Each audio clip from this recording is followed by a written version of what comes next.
दुनिया जानती है कि अगर बात मिलिट्री पावर की हो तो अमेरिका, यूनाइटेड किंगडम, रूस और चीन के बाद किसी का नाम आता है तो वो इंडियन मिलिट्री का आता है। आज की इस वीडियो में हम बात करेंगे दोस्तों भारत के कुछ ऐसे वेपन्स यानी हथियारों के बारे में जो अभी भी डेवलपमेंट स्टेज में है, यानी उन्हें विकसित किए जा रहे हैं। दुनिया भर के रक्षा विशेषज्ञों की नजर इस वक्त भारत पाक परिस्थिति और भारत पाक द्वारा किए जा रहे इस एडवांस वेपन्स पर है। अत्याधुनिक वेपन्स के एडवांस हो जाने पर भारत एक सर्वशक्तिशाली देश बन सकता है। तो आइए जानते हैं इन हथियारों के बारे में। सबसे पहले है IANS विशाल। एशिया में अपना वर्चस्व का झंडा लहराने के लिए भारत ने गुप्त पहल की शुरुआत कर दी है और रक्षा मंत्रालय की सूचना के हिसाब से भारत ने अब तक के सबसे बड़े एयरक्राफ्ट कैरियर पोत के डिजाइन पर काम करना शुरू कर दिया, जो कि दुनिया का पहला परमाणु ईंधन से चलने वाला युद्धपोत होगा।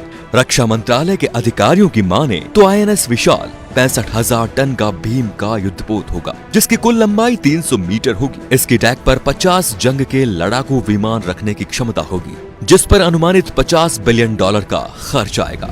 दूसरा है औरा UAV। DRDO द्वारा बनाया जा रहा ये पहला आधुनिक मानव रहित अनमैन्ड कॉम्बैट एरियल व्हीकल, जिसका निर्माण बेंगलुरु की प्रयोगशाला में किया जा रहा है। ये एडवांस कॉम्बैट ड्रोन युद्ध की अत्याधुनिक खूबियों से लैस होगा, जिसमें on board computer data links, fire control, radar और ट्रैफिक कोलिजन अवॉइडेंस सिस्टम जैसे आधुनिक तकनीकें होंगी, जो दुश्मन की नजर में आए बिना दुश्मन के इलाके में घुस के टारगेट को तबाह करने के लिए सक्षम होंगी। तीसरा है ब्रह्मोस 2। ये एक हाइपरसोनिक क्रूज मिसाइल है, जिसे इंडिया रशिया के साथ संयुक्त रूप से मिलकर बना रहा है। इस मिसाइल की स्पीड 7 मैक यानी कि 8,570 किलोमीटर प्रति घंटा होगी, जो ध्वनि की रफ्तार से 3 गुना तेज है। ये मिसाइल अपने लक्ष्य को भेद कर वापस आ जाएगी और फिर से इसका इस्तेमाल किया जा सकेगा। अत्याधुनिक नेविगेशन सिस्टम से लैस इस मिसाइल का इस्तेमाल कहीं से भी किया जा सकेगा और पहाड़ी इलाकों में छुपे दुश्मनों के ठिकानों को नष्ट करने में सफलता प्राप्त होगी। नंबर 4 पर है काली 5000। ये एक ऐसा शक्तिशाली हथियार होगा जो दुश्मनों के हर हवाई जहाज, मिसाइल, रॉकेट समेत हर अनवांटेड डिवाइस के चिप्स और इलेक्ट्रॉनिक सर्किट को इलेक्ट्रॉनिक्स माइक्रोवेव तरंगों के शक्तिशाली झटकों से नष्ट कर हमारे देश की रक्षा करेगा।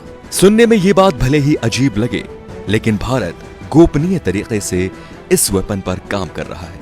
पूरा हो जाने पर भारत की हवाई सुरक्षा अभेद हो जाएगी और दुश्मन की मिसाइलों तथा विमानों को हवा में ही नष्ट किया जा सकेगा। DRDO तथा भाभा रिसर्च सेंटर भी इस हथियार के डेवलपमेंट में सहभागी है और इस वेपन पर लगातार प्रशिक्षण भी कर रहे हैं।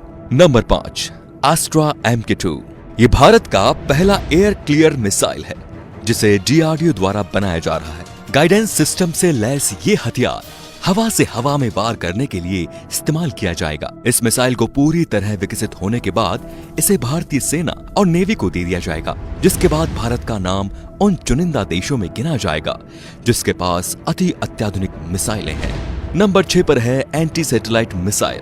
फिलहाल भारत एक एंटी सैटेलाइट मिसाइल पर काम कर रहा है। ये एंटी सैटेलाइट धरती के ऑर्बिट में घूम रहे दुश्मनों के सैटेलाइट को नष्ट करने में सक्षम होगा, जिसमें युद्ध की स्थिति में दुश्मन देश की सैटेलाइट की व्यवस्था पूरी तरह से नष्ट की जा सकेगी। फिलहाल दुनिया के 3 देश अमेरिका, रूस और चाइना एंटी सैटेलाइट बनाने में सफल हुए हैं। अगर भारत इसे बना लेता है तो भारत इस मिसाइल को बनाने वाला दुनिया में चौथा देश बन जाएगा।